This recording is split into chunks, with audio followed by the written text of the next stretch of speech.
Hello and welcome to this very special Codec Moments Podcast. It's our birthday. It's our 6th birthday. Hey, I feel like we should insert like a party kind of noise right there. Party whopper's going off. Yeah, we can do that. Why not? Yeah. Happy birthday to you. And we're about to get sued. Yeah. At least we know no algorithm is going to pick it up based on that extract, so we'll be fine. So it's our birthday show, our 6th birthday. Happy birthday to us. And we thought, as it's our birthday, we'd be really, really lazy and just phone it in with a clip show. Yep. Totally. Well, not quite as simple as that, is it? No, it is. No, it really is. It's exactly that simple. Yeah. Yeah. What of all the bits that we've enjoyed over the last 6 years that we're just going to play for you now? Yeah, you can dress it up as fancy as you like and put whatever lipstick on you care, but it's still a pig. Right, so... Well, I mean, I think it's worth highlighting a few of the episodes. We've done a couple of good ones. How many episodes have we done in total now, Doctor? How many podcasts? Yeah. Oh, anybody's guess. Quite a few. I say that because genuinely I don't really know. Because we've done lots of interview episodes, we've done standard chats, we've done the Codec Momentum stuff, which we kind of keep separate. We've got to be 140-ish. Sounds like there could be a quiz here. I was going to say, what's your guess, Ellie? So 6 years, I would say more like 120. 120, so we've got 140 and 120. Well, Matthew wins. Oh, yeah. 149 episodes. So this will actually be 150. Oh, that is good. Good coincidental timing, isn't it? So that was excellently planned by myself. I think you're fine. Well done. Yeah. I think one of the earliest ones, which is probably worth mentioning, was the survival school episode. Yes. Yeah, that was episode number 2. I believe. Yeah, I think so. Yeah. Well, in the Codec Moments podcast. Yeah. Ooh, did we have something before that? Well, we had all the cost of a coffee stuff and all that as well. Oh yes, good point. But yeah. So I think the second proper Codec Moments podcast was Survival School. We got the fabulous Johnny Crockett, who was a survival expert, to come and set some survival questions, which Sev, Graham, and Roger answered.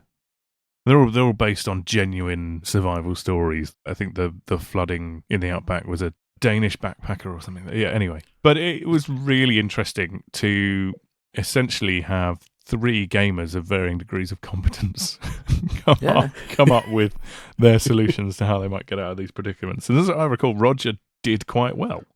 Yeah, I decided after listening to that episode that if I was ever to be stranded in a life or death situation, I wanted Roger with me. Yeah. I think I'm going to have to go back and listen to it because it sounds interesting, because it's definitely, they do things like that for team building when you're at work and that. And I had a senior manager who was convinced that there was water on the moon, so you didn't need to take water with you. Well, our team decided to take some odd things with them, didn't they? Well, that's it. Crisis is a crisis. You've got to be prepared. Yeah, well, one of the things was a flare gun, because they're not obviously not too far from civilization, so that would draw the attention. A life jacket, but something sort of multi-purpose that would make it useful for things other than a flood, while also being useful for a flood, if you know what I mean. And a flat pack boat, sort of something that could be made really small, but is also a boat. Johnny, what did you make of that? Firstly, Sev, I've got to say thank you very much for your contribution. I think it's brilliant. If you could just leave an address where we can send flowers, that would be great. Yeah, I think Sev's solution was a flat pack boat, which obviously you'd be carrying around if you were just hiking in the Australian outback. One of the other early ones was my interview with Jennifer Hale. Thank you, Andy. Thank you very much. Hello, everyone. Very happy to be here. Oh, yeah. Well, I stuck that in as one of my favourites because I was just absolutely astounded we got an interview with Jennifer Hale in the first place. Shepard's definitely a larger dialogue load than Naomi Hunter in terms of, because we were dealing with a trilogy and it was the player character, etc. And I know that in just Mass Effect 3 alone, Shepard had about 7,000 lines, I want to say. And if you think about what production was dealing with, they had to do that for both me and Mark Meer. I mean, they were up to their eyeballs and busy. They're both huge honors to have done, and they're unique, each, in their own way. And it was all around about the same time my daughter was about to be born as well. To add complexity to that particular life event, was I was trying to schedule an interview with like an A-list voice actress. But she was amazing. She was brilliant. Really, really interesting person to talk to. Very interesting views on the industry, the way it was heading, motion capture, that kind of thing. What else was there? Oh, well, all sorts. There was a going back over the archives just for this episode. You're looking through, and just our constant professionalism, I think, stands out for me. None more so in we did one called Half a Podcast, where we got to post credits before we realised we hadn't even talked about the subject that we'd recorded the episode for. Yeah. Excellent. That was good fun. Thank you. I enjoyed that, and I can't believe we're putting out 2 podcasts in such quick succession. It's a miracle. I know. We'll be back in August. Yes. Bye. Bye.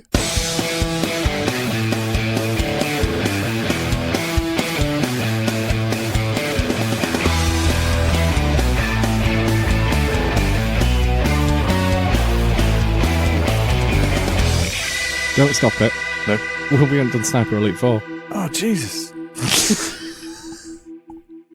Yeah, we got together to talk about bit of a Sniper Elite post-credit 4. addendum, wasn't it?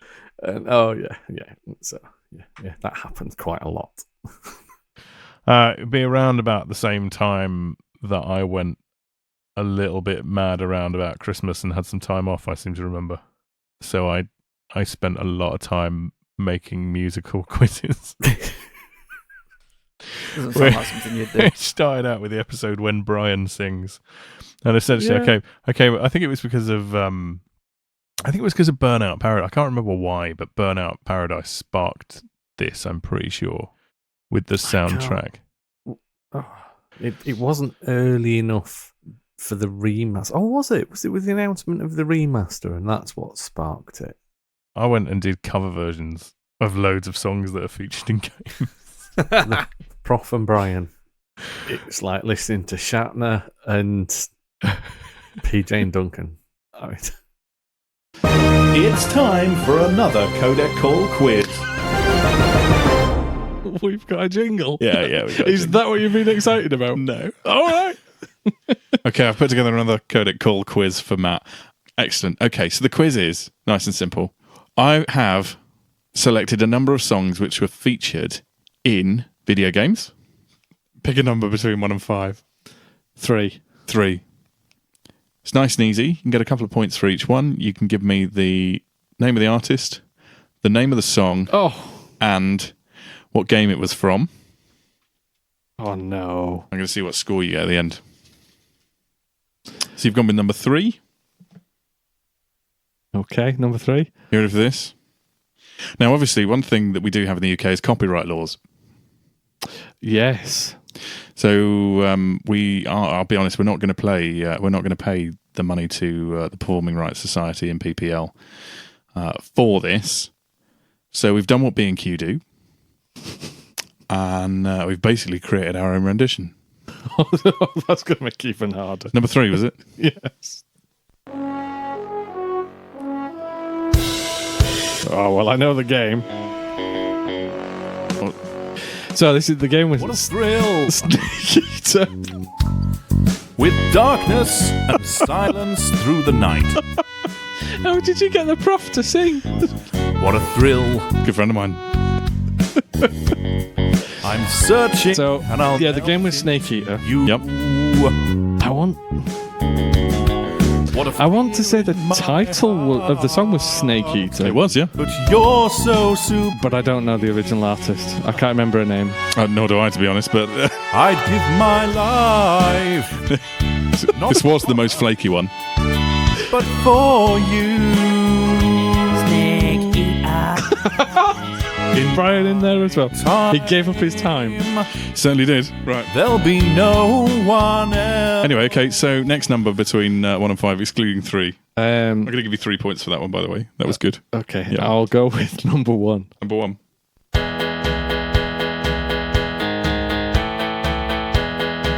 Oh! Right, it's Feeder. He's got a brand new car. Um, It looks like it. is it 7 Days in the Sun? No. Oh, It's got. it's Gran Turismo 3. Yes. It's got a seat. Um, Player. I can't remember the name of the tune. Player. It's Buck Rogers. Yeah, I wouldn't have got to the name of the tune. But yeah, that's well done, Prof. Okay, next. Let's go number 5. Number 5.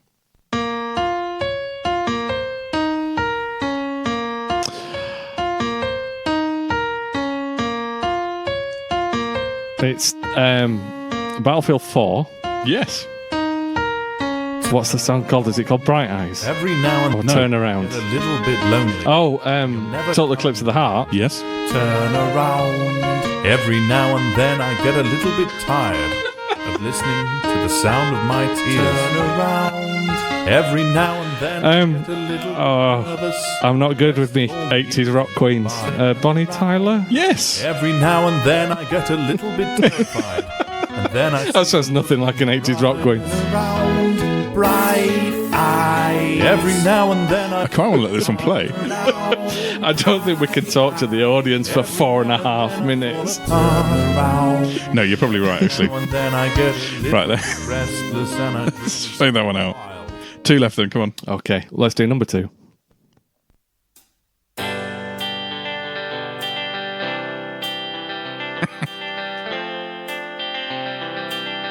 Oh. Guns N' Roses, Paradise City, used in Burnout Paradise. Very good. Didn't even get to the vocal. Don't need to with that one. It's probably for the best. take me down to the paradise city where the grass is green and the girls are pretty. How does he tackle the Captain America's been torn apart lyric? Maybe we'll find that one out later. I'll be honest, we didn't actually get as far as that. A couple of these we only recorded the first 30 seconds or so, although please know, Snake Eater and Total Eclipse of the Heart, we did do the entire song. Oh, yeah, that much fun. Right, last one. And then number 4, I think, isn't it? Please allow me to introduce myself. Well, it's Sympathy for the Devil. I'm a man of I'm going to assume it's Rolling Stones. I've been around for a long, long year. Stole many a man's. Is it one of the Black Ops games? It is one of them. And I was round. If it's the Rolling Stones version, I'm going to go with the first game, Black Ops. It was in Black Ops, Call of Duty Black Ops. Well, no, we got 14 out of a possible 15 there. I'm actually impressed by that. That was good. I'm more impressed with the Prof and Brian. I didn't know they were so musical. Yeah, and then so that was November, and then in December I essentially did the same thing with the 12 Days of Christmas and turned that into a gaming quiz. What I have in front of me is 12 buttons. 12. Oh, it was only like 5 or 6 last month. Well, it was 5, but yes, it's 12 this month. Okay. You'll see why in a minute. So what I want you to do is pick a number between 1 and 12. Okay, and then there'll be a little audio clue, and you have to guess what snowy, icy game I'm referencing. All right, well, that sounds like it might be quite interesting. Okay, so give us a number. Let's go with number 4. Number 4. On the 4th day of Christmas, the professor gave to me 4 football fodder. 4 football fodder. Fall football fodder. I haven't a clue. A snowy, icy game related to football.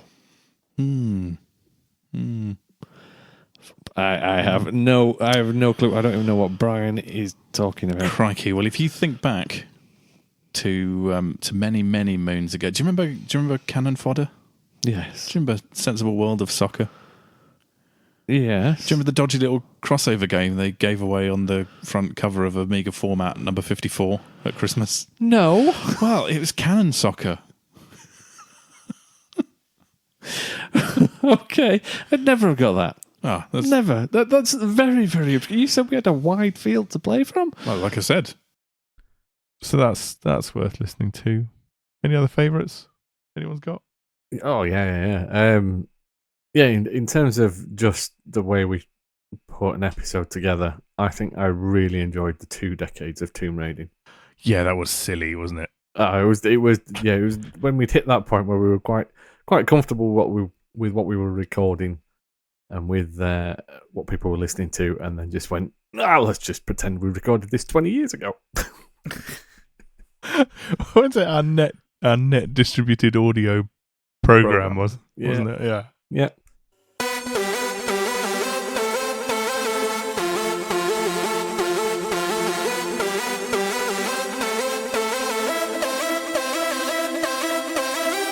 Hello and welcome to the Codec Call, the net-distributed audio program of the Codec Moments fanzine. You created new jingles, new stings.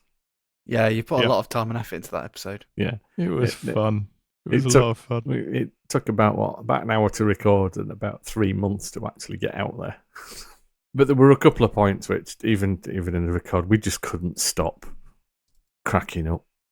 Actually, I think the juxtaposition, though, of actually putting 3 different genres of game together works so well, and I think this is setting a new bar for all future movie tie-in games. I can't see there ever being another bad movie tie-in game after this. No, I mean, and think about it, any game developer or any movie producer that looks at this is just going to say, that's the way to do it. Sorry, that's like Mr. Punch.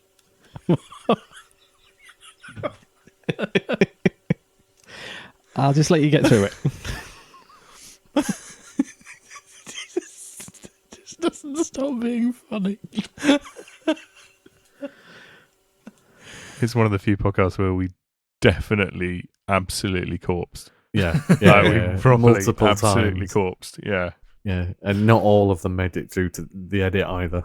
We put the most enjoyable ones in, but there were more than that. 2 guys have left there and they're making their own games company. I mean, seriously. You're moving from interface software into making games. It's just never going to work. So the main guy is someone called Gabe Newell, and he's called his company Valve. So it's interesting that they think they can try their hand at something else, but I just genuinely Valve. I mean, who can see them making anything decent? Valve. Sounds like he just wanted to let off steam when he left Microsoft.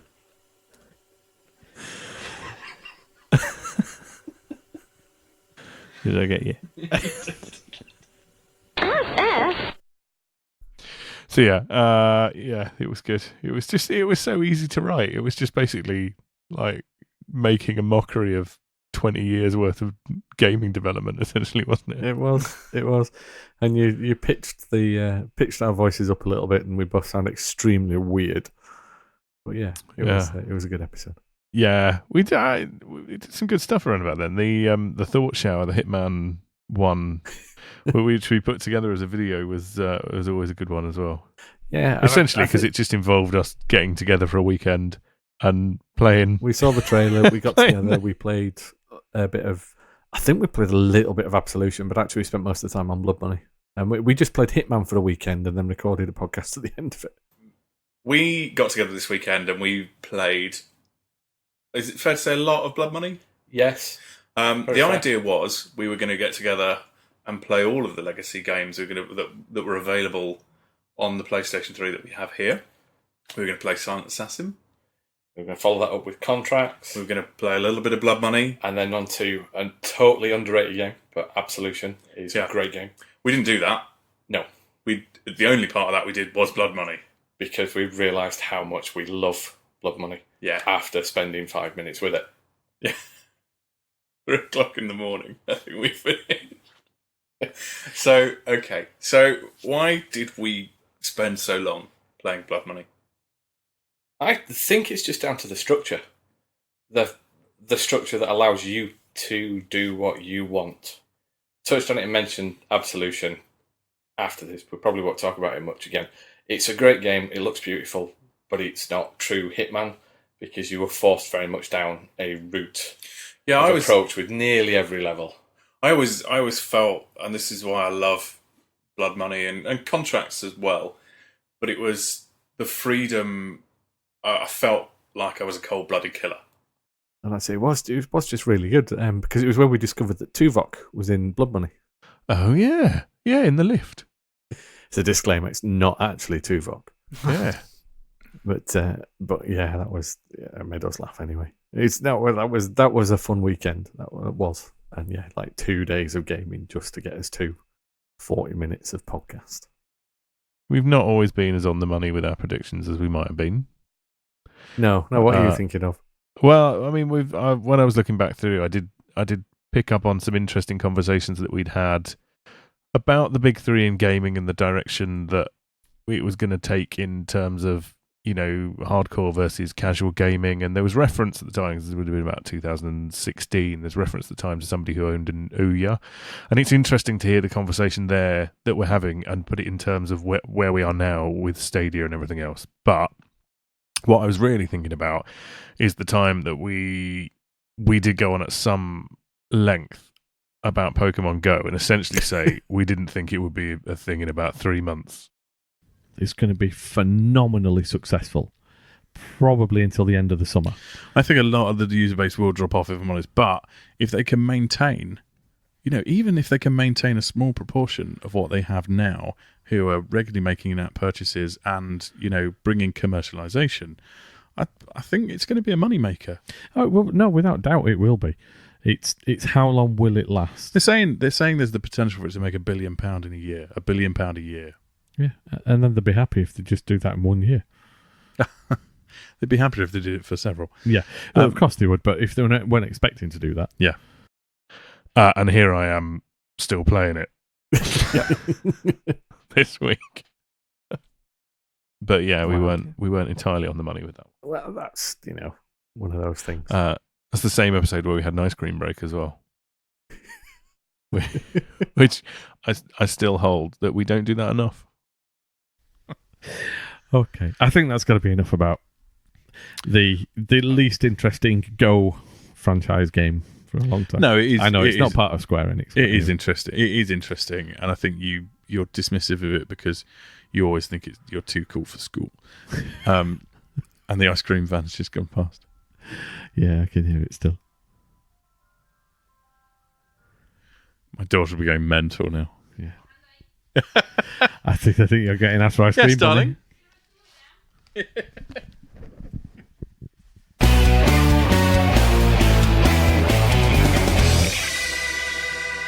We're back and we have ice cream. What about that point where you nearly ended up with a campaign in the Scottish Sun to save your daughter?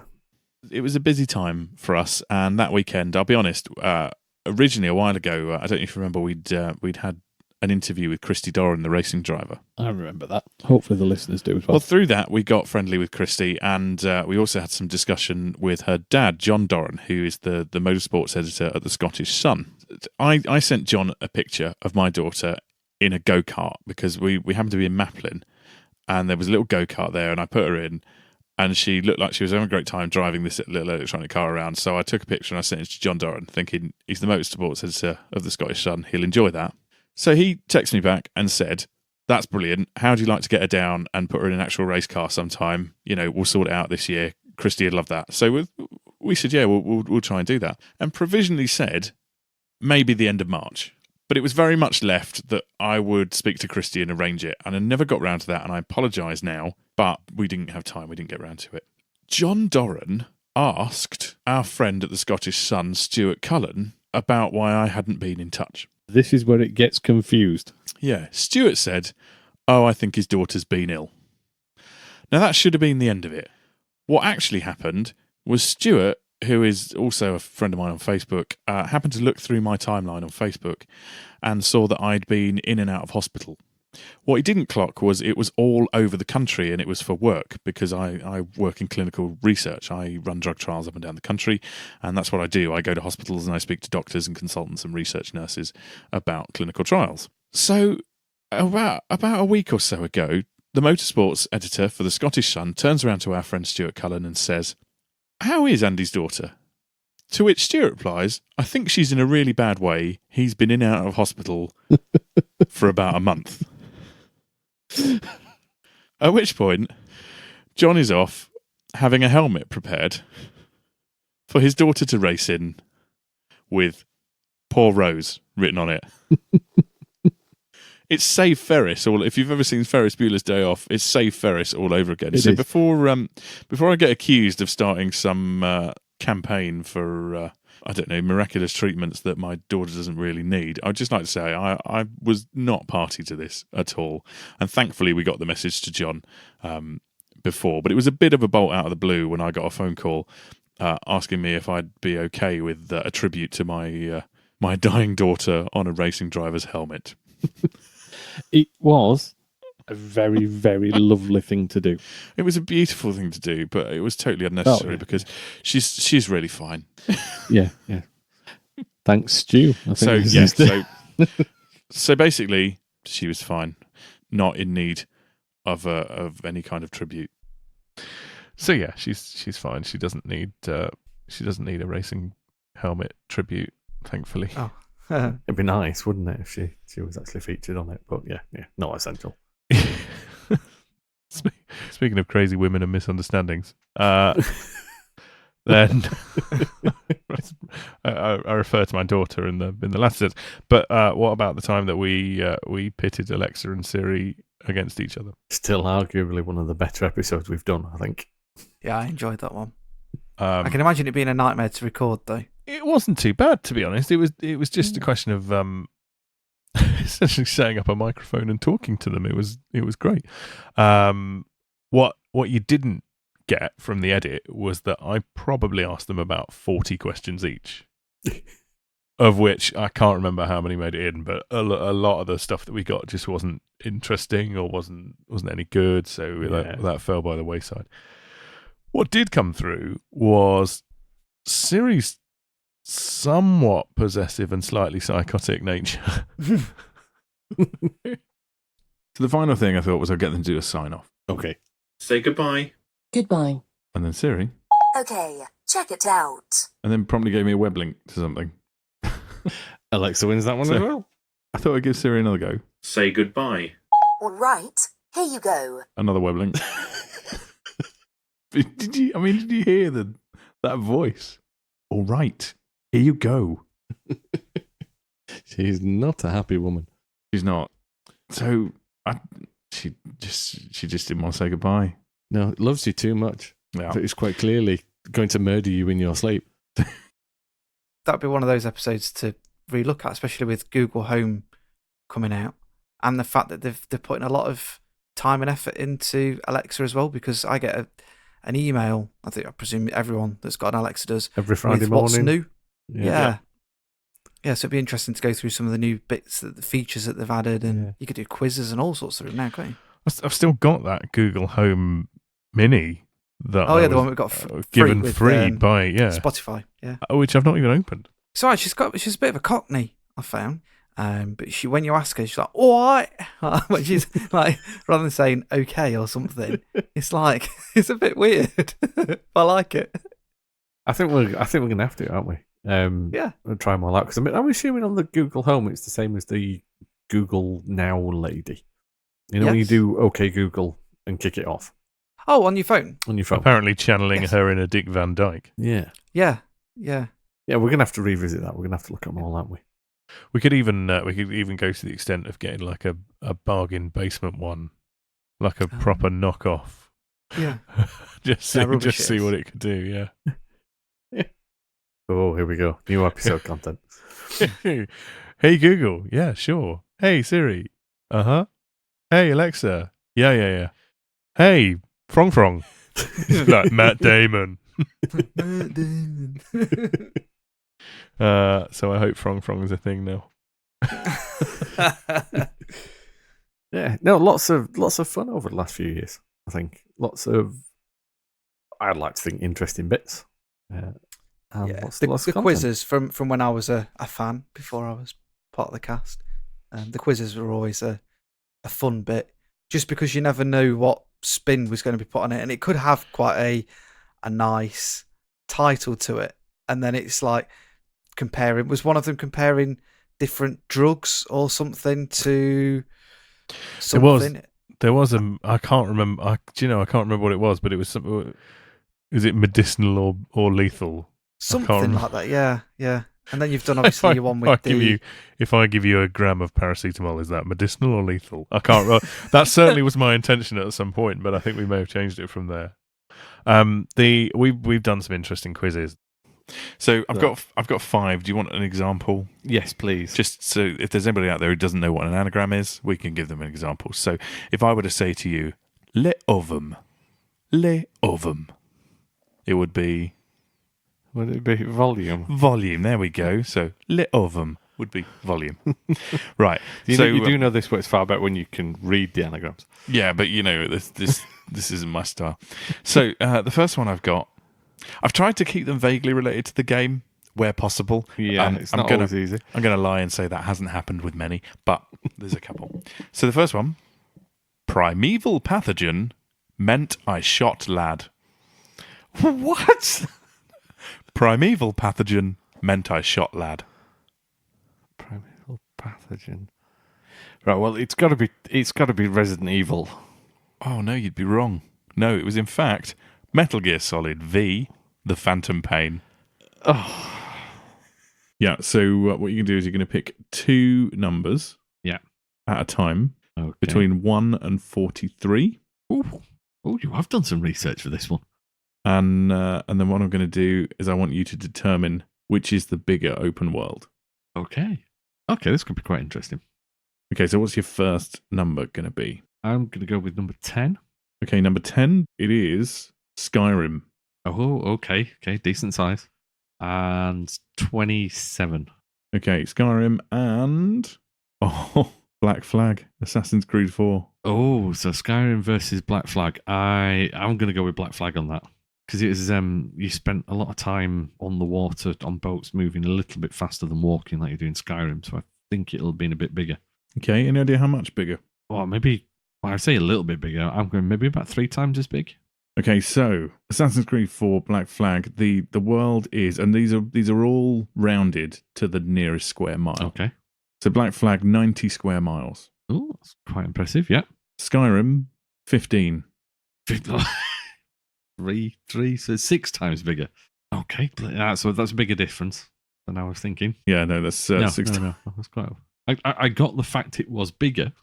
Twice as big as you thought it was. And I want you to tell me whether they are an international drug lord or whether they're an international airport. Okay. You haven't got any on there that are both, are you? Well, let's start with, as an example, okay, Pablo Escobar. He was an international drug lord. He was. He's a Colombian drug overlord who allegedly burned $2 million in cash to keep warm whilst on the run. Wow. He was also the airport in Vice City. Was he really? Escobar International, yeah. That's quite good, is that? I hadn't realised that.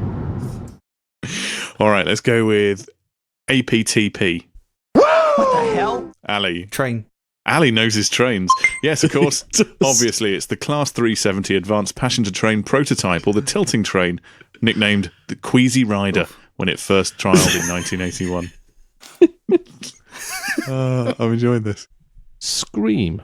Getting a bit more modern. 1996, Wes Craven. Have we had a Scream tie-in? Yeah, do you know, I bet there was, and I bet it was like some crappy FMV Laserdisc game.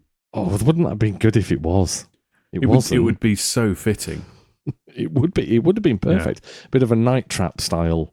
Yeah, totally. Absolutely. Yeah, with Monica. That would have been perfect. Yeah. There was a game, released in 2011. It tied in with Scream 4, and it was developed by TWC. Yeah. Developed by TWC Games, and it was on Android and iOS only. Say TWC or PWC as in PricewaterhouseCoopers? No, it wasn't developed by lawyers. Thunder Horse Warriors. I mean, I want that to be a game. Game? Yes. No, it's actually a Mills and Boon novel. It doesn't sound like a Mills and Boon novel. It really doesn't, does it? So, she'd been his wife for barely a day, and now FBI agent Tuck Thunderhorse.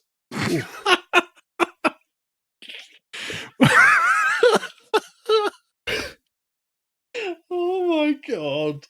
I was going to try and come up with a quiz based around real farms somehow. Okay. I'm not sure I really managed it, if I'm honest. In fact, all I came up with was, is this a piece of agricultural machinery or a sex move? I'm not sure this is a quiz that belongs on our podcast. I'll give you a clue. They're all pieces of agricultural machinery. Every single one. But seriously, farmers, what are you doing? We've got... Maybe this is why the games are so popular. We've got box drill. Plough. Well, yeah, all right. Personal favourite, bean harvester. Did you ever do the one? Because I remember we had a really big discussion about the quiz that you wanted to do one day, and I actually can't remember whether we actually executed it. Is this the currencies one? Yeah. Yeah, I was gonna do one about in-game currencies. Almost a higher or lower mentality again, of which were used, of which were worth more, and trying to compare different games to each other. The trouble I had was finding a constant in the games to give some kind of baseline. So it's still technically work in progress because I've got a document with some things in it. That was it. You were basically trying to find what are the comparable commodities in games. Yes. It was like you were setting up your own weird stock exchange. Yeah, it was kind of. It was, believe me, a lot harder than it sounds to find something of similar weighting in each game with its own bespoke currency. It might appear one day. You never know. There's a lot out there, an awful lot. When you think about it, you just kind of go currency and off you go. But there's that many. Yeah, it's finding the right thing, and to be honest, it's finding the game information sometimes on stuff like that. Yeah, if you can't get hold of that, and you haven't got time to play 120 hours of Final Fantasy VII, it's. The long and the short of it is, if you happen to know how much a bucket costs in the made-up currencies of multiple games, get in touch with Matt. Yeah, let me know. Speaking of quizzes, do we want one? Nice segue. Oh, it's like we scripted it. Yeah, well, that would be a first. So I have got a little quiz, which is nothing as exciting as trains or Mills and Boon, I'm afraid. It's all about codecmoments.com. And I suspect even before I start asking some of these questions, one person here has a bit of an advantage. Ali. So I've got 12 questions. We'll just do 6 each. And it's not multiple choice, I'm afraid. So this is going to be good. So the question is, who wants to go first? Go on then, I'll go first. I'll be a big brave boy. All right then. Well, we'll start then. We'll start at number 1 with our most popular article. And you don't have to tell me what it is, but I'm going to tell you. No, yeah. So it is, for whatever reason, is the Wolfenstein loading screen translations. I mean, I could have answered that, so can I have the point anyway? No. But I want to know, to the nearest 1,000 views, how many times has it been looked at? Oh, crikey. Because it was silly. It was getting like a couple of... That one alone, even when it wasn't new, was getting a couple of hundred hits a day, wasn't it? It was... Go big or go home, isn't it? 109,000. Oh, if only it had. A little bit less. But still very respectable. 60,778. Oh, disappointing. So, it's still getting the hits in now, which is very nice. Considering, I think the first time we put that up, we got a huge amount of feedback on the translations being wrong. So we'd use Google Translate for quite a lot of them. And we had genuine German speakers getting in touch and saying, no, there's a subtle nuance on that. It means this instead. It was really good. It lasted for about about 2 months we kept getting the feedback in. It was really cool. Yes, stuff like if it's not capitalized, it's not a proper noun and it's got a different meaning, that kind of thing in German. Yeah, it was good. It was good. Yeah. Right then, Ali. So another question to pluck a number out of your ass. How many? Which is what it would be, to be fair. How many game reviews have we published so far? To the nearest 10, and I'm not including Scotch Corner in this. 480. Oh. 389. Oh. It's close. So we'll flip that around to Andy. Yeah. How many articles have we posted to the nearest 10? And this will include the Scotch Corners. Okay. 720. Oh, that's ambitious. You should have just taken Ali's answer. 483. Well, you see, that was me thinking we used to be more prolific when we had Graham and Roger actually writing things as well. You see, we were in the early days. We did actually run quite a lot more articles and opinion pieces than we do now. But yeah, the 483. So nearly right, Ali. Actually, in fairness, on the first guess. But we'll flip back to you. It's going well so far. So we tag every article and review that goes up with a couple of keywords, usually name of the game, what it is, that kind of thing. What are our 3 most common tags? Oh, which animal is best? It is that kind of question. Is it going to be something like PlayStation? I'll let you have that one. PS4. Yeah. Well, you've been writing articles for a long time, so some of it might be PS3. No, it's PS4. It's in the top 3. Yep. Okay. Sony? Nope. No. Don't know. RPG? Don't know. Nope.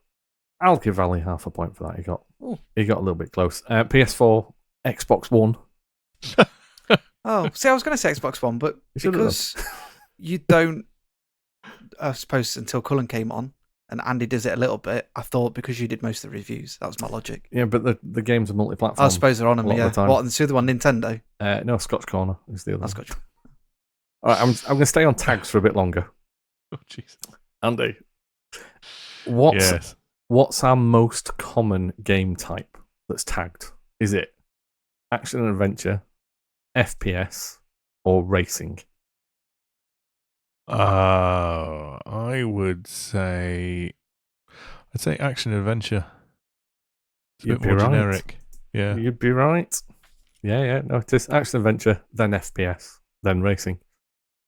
I think it is. Nice. Ali, back to you. We've talked Hitman already because it's our probably most favourite subject. So if we actually counted up how many articles or pieces of content we've put out about Hitman, how many do you think there'll have been? Right, so it's like 480 actual review articles. How many times have we even mentioned it? Start working it out now. Knock about a dozen off and there's your number. 18. Fairly close. I actually think I'll give you another half point for that. It's 14. Oh. So, good thinking. Right, Andy. Similar question then, but given we're named after a meme from Metal Gear Solid, how many Metal Gear Solid pieces have we ever had? Not many. Surprisingly few. I would probably say. You got very high pitched. We've done. What have we done? We've done. We did a spoiler cast on Ground Zeroes. We did Phantom Pain. I would probably say 5. It's 9. Is it really? Is it genuinely that many? We've done 9. I'm actually genuinely surprised it is that many. It's not much. Yeah, Hitman hasn't done much more than it then. Like 5 more. Pieces. No, it feels like we've done considerably more stuff. Yeah.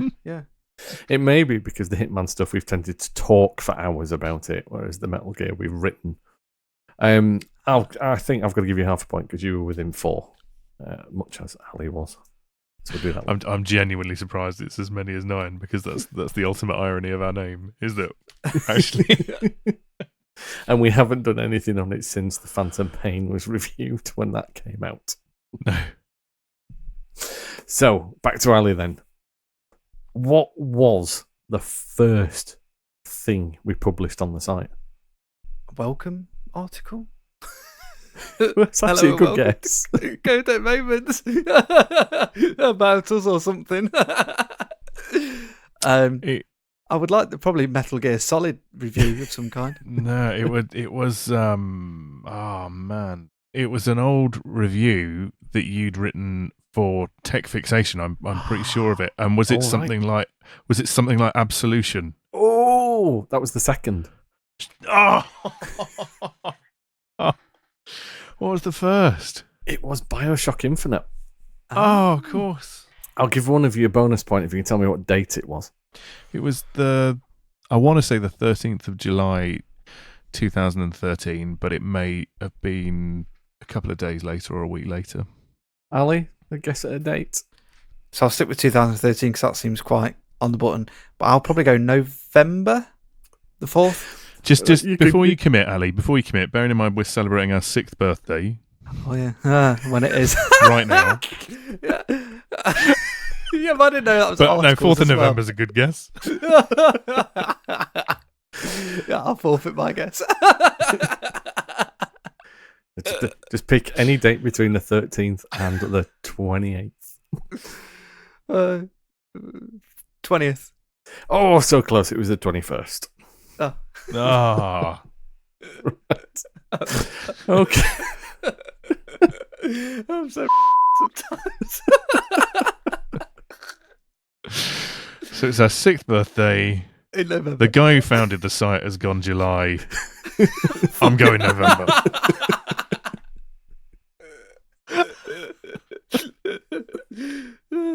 Oh dear.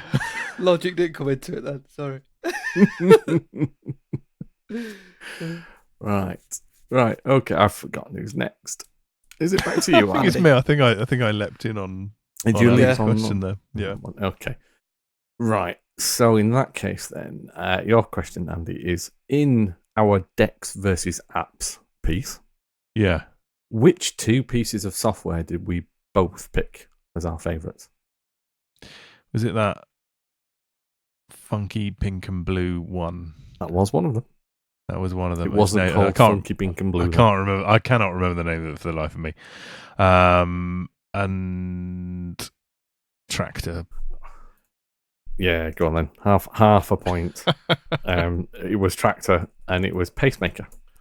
Pacemaker, which was the Funky Pink and Blue one. It was a funky pink and blue one. It was a nice piece of software. That Yeah. Tractor is just phenomenal. Like even for an iPad or iPhone app, it's just amazing. That was another fun not even an episode. We were going to do that as a podcast episode. Then we realised exactly how much pain we would have with music licensing, so we just wrote it up instead. Yeah. We should do it again. We should do it on Mixcloud or something that covers that. Yeah. Let's give another one a go. Right then, Ali. Question for you then: who is our most prolific commenter? I think I know this one as well. Square Freak. No. The steal, Andy? I'll have a stab at it. Is it Column? It is. Oh, yeah. That would have been my second choice. Yeah. Yeah. So yeah. Colin always likes to comment on the reviews. Let us know what he thinks. So thank you, Colin. Keep going. Bless him. Right then, Andy. Last question. All right. Back in 2017, we went to EGX. We did. And we interviewed Rod Chong for Project Cars 2. We did, yeah. How did we manage to offend him? Well, we didn't say anything about the thing we weren't meant to say anything about. Yes, so we didn't mention that. That's one way we weren't allowed to mention that car crash interview that had been had by the. Anyway, how did we offend Rod Chong? Did we do something like insult was it like insult the feedback on the controller or something like that, which he'd spent hundreds of hours making sure it to be developed so that it would be as good with a controller as it was with a wheel or something like that. I can't remember. We probably should have done, but we didn't. It wasn't that one. can't remember. That's fine. That's all right. No, we unless Ali, you know. In fairness, I did pitch this one at Andy because I thought it was a bit unfair to ask you it. But Has it got something to do with the fact that it was on PC and not consoles or something like that? Was it like the platform it was on? I remember the interview, and I remember you. Did you say to him, "Oh, it's running really good, although we'd like to see it on a console or something"? And he got a bit. You know what? You can have half a point for that one.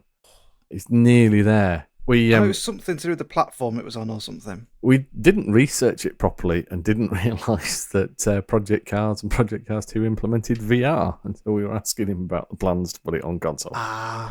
And he got quite annoyed at us for that question. And we've been having quite a lovely little chat up until that point. I'd forgotten about that. I mean, I think we researched that quite thoroughly on the car on the way to the venue. We did. Just not that piece. We researched the things we weren't allowed to talk about. It did somewhat throw us when the first thing we had was a media briefing that said, "Don't ask about any of these things," and it was literally just red line, red line, red line, red line. So it's about cars then. And this is after we played it for about half an hour, and they put the accelerator and brake and left and right steering on the mouse. Oh yeah, I think that's what I was thinking of. Yeah, it was all a bit. So we were very complimentary about it. Yeah, so you've optimised it for keyboard and mouse. Excellent. Maybe that's why it doesn't work on a controller. Oh dear. Which we did put up a handy guide for controller settings. Yes, I thought that was going to be one of your higher hit articles. It was. It's I think about 4th or 5th. Oh. It was that one. Yeah, it's quite good. It comes after the Wolfenstein and Black Ops and Dirt Rally stuff. That GTA 5 server thing did quite well as well. I did very well. That melted down Reddit at one point. Yeah. So, final question, Mr. Cornwall. Oh. One that is slightly fairer than the last one, even though you got half a point for it. How many months of Codec Momentum have we run, including this one? How many months? Yes. Lad, use calculator. I wouldn't admit to that in case you get it wrong. I will go for 70? No. Am I way off? A little bit.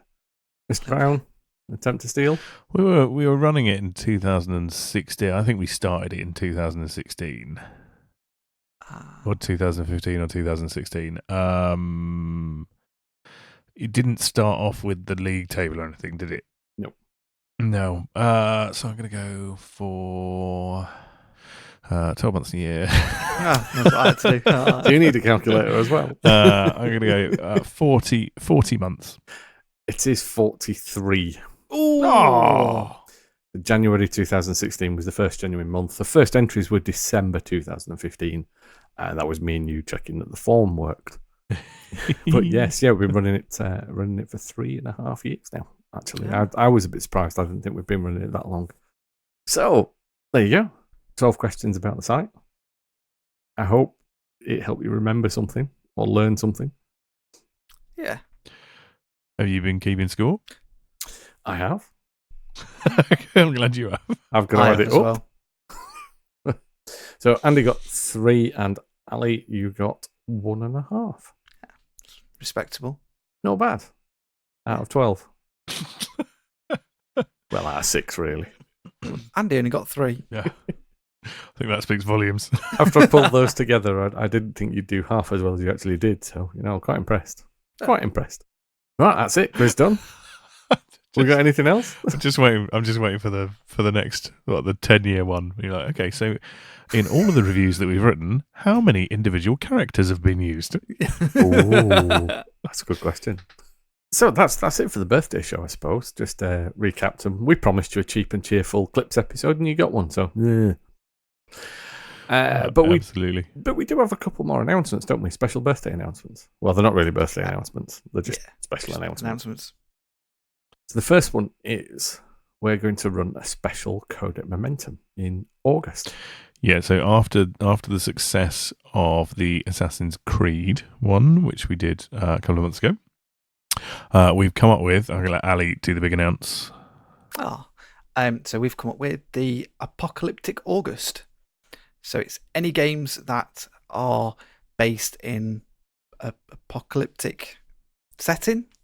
Anything that's post-apocalyptic. Yeah. So we're not looking for your dystopian futures. No, yeah. It's got to be post-apocalyptic.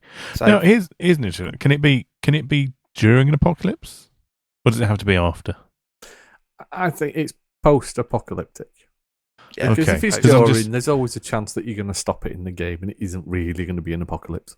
Because I'm thinking if you're going for actual apocalyptic, like the only thing I can really think of is Darksiders might. Yeah. Yeah, but no, post-apocalyptic where it's happened and you're trying to survive the world that it's become or rebuild or drive around in a car. Yeah, have you got a few examples? Yeah, so Fallout obviously is probably the biggest go-to. Anything in the Fallout series. Metro series. Mm-hmm. Yeah. Mad Max, if anybody wants to punish themselves through that game. Yeah. Which is fun. The Rage series. Yes, for those of you that bought Rage 2 at release, that becomes eligible about third week of August. Yep.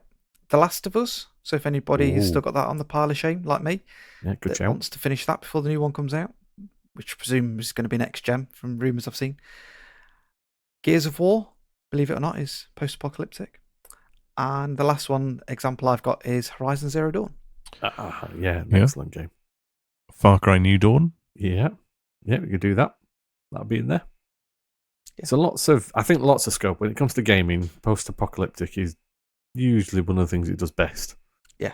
So there should be something that you can find somewhere, and for every post-apocalyptic game that you complete in August, we will give a bonus 5 points. 5 whole points. Yeah. Any questions? Drop them on the Discord, and we'll do our best to get back to you to see if it does qualify or not. Yeah. If you've not joined the Discord channel, then there's a link in the Twitter bio. Has Sammy come to tell us something? Yeah, the podcast cat has arrived. You gonna meow? No, typical. So I guess the other announcement that we got is we're going to be taking a bit of a break over the summer. Yay! Because hello, yes, lovely, thank you. Because we've been doing this non-stop since January, and quite frankly, we're tired. Yeah, it's we're old men, and we're tired. And Ali, you're getting old. Just face it. You're hanging about with us, you know. Yeah, Kev. Yeah, it's bode well. Yeah. No, exactly. You're vicariously old. So so we need to take a break. I think simple as that. Yeah, it's not like us to have a 7-month run of sequential podcasts every week. And as Andy says, we're going to take a bit of a break because things are getting busy for all of us outside of this. And I suppose, in fairness, the well of ideas is kind of drying up a little bit as well. So we thought, let's take a break, recharge our batteries, and come back fresh, probably in October time. However, we will still do the Codec Momentum episodes. They'll come out each month. Yep. Yes. In fact, I'm looking forward to the next Codec Momentum episode because I've got some things to say. You said that with such a sinister smile. Yes. So yeah, don't be surprised when we don't pop up on the podcast feed through sort of August and September. But we will be back later in the year with either a regular or semi-regular podcast. We will see how things go because one of us here is expecting another child. So yes, that might get in the way slightly. It's not, it's not the done thing to be trying to record with that going on. My wife tells me. So yeah. So I suppose it's just a thanks for listening. Thanks for continually listening, actually, and coming back to us each week this year and all the times you have done in the past, because that's why we end up jumping back on and recording again. And we will be back. next week with the Codec Momentum update. Yeah, we'll be somewhat anticlimactic. Yeah, we're going on a break. We will be back next week. But so thanks very much. It's been great reminiscing. Thank you. It's been lovely. Yeah, long may it continue. 6 more years. Sounds good. A bit more enthusiasm, Molly. Come on. long may 6 more years. Yeah, I suppose. Thanks, Ali. Yeah. And on that note, goodbye. Yeah. See ya.